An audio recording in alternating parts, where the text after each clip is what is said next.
Hello and welcome to Film in 5, where we review movies old and new to give you the lowdown on the films we've been watching. In today's episode, I wanted to talk about Weird Science, a classic John Hughes comedy from 1985 that fits right into the zeitgeist of coming-of-age teen films in 1980s Hollywood.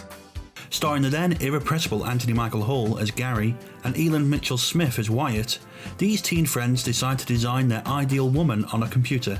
During a freak electrical storm that attacks the house, the woman comes to life in the guise of Lisa, played superbly by the gorgeous Kelly LeBrock.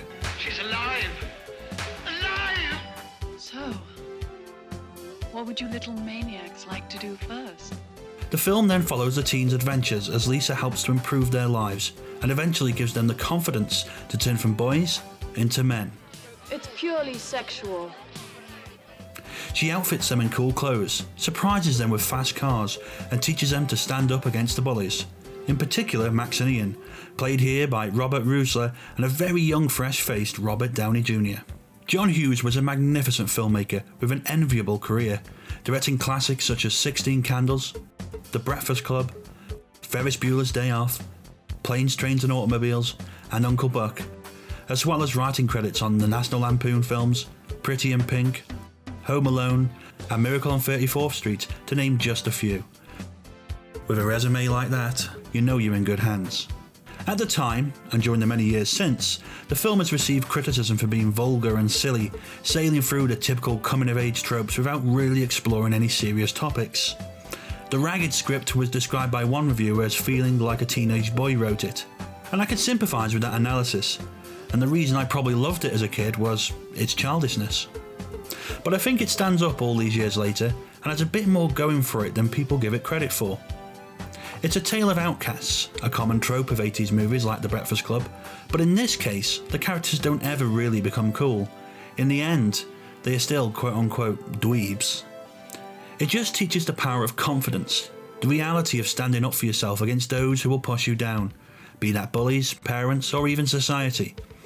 And yes, the way it traverses this is silly, but through that comes great humour.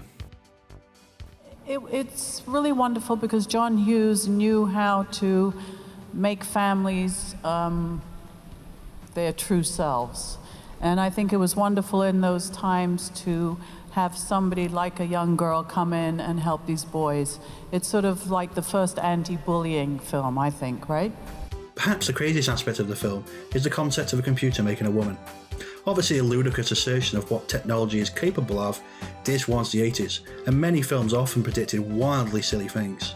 You only have to check out films such as Tron, The Last Starfighter, or War Games for further evidence of this trend.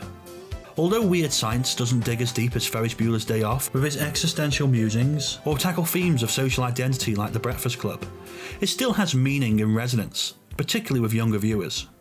It explores the angst and naivety of adolescence, delivering a tale of growth and compassion.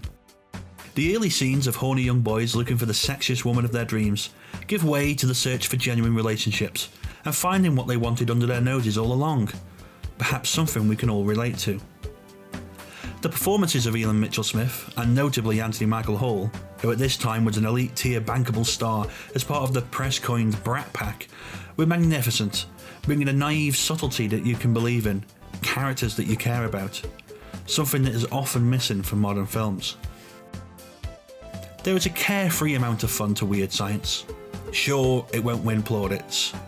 John Hughes did far superior films with Ferris Bueller and Breakfast Club, but I probably enjoy this more than 16 Candles and other similar films of the era. I don't think a movie like this would be made today. Even the 90s spin-off TV series made only a decade later didn't really fare well. But it is a film I keep returning to because it is nostalgic fun, and the silliness of a movie like this is perhaps its saving grace. That, and the banging theme tune from Oingo Boingo. It may be crass at times, it may be dated with its references and technological portrayals, but the jokes are still funny, and there's a lot of love in this wacky story. That's it for this review. What do you think of Weird Science? Do you remember it fondly, or is it not your cup of tea? Let us know in the comments down below.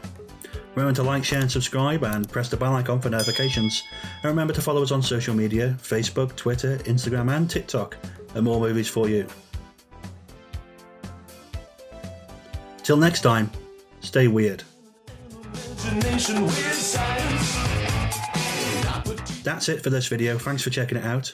Remember to like, share and subscribe right here on YouTube and press the bell icon for notifications. You can see more of our news, reviews and articles over on our website at moremovies.co.uk. And remember to follow us on social media, Facebook, Twitter, Instagram and TikTok at More Movies For You. Remember, if you like our content, you can support us at buymeacoffee.com, link in the description down below. And to check out more of our fantastic content, press one of the buttons on screen now.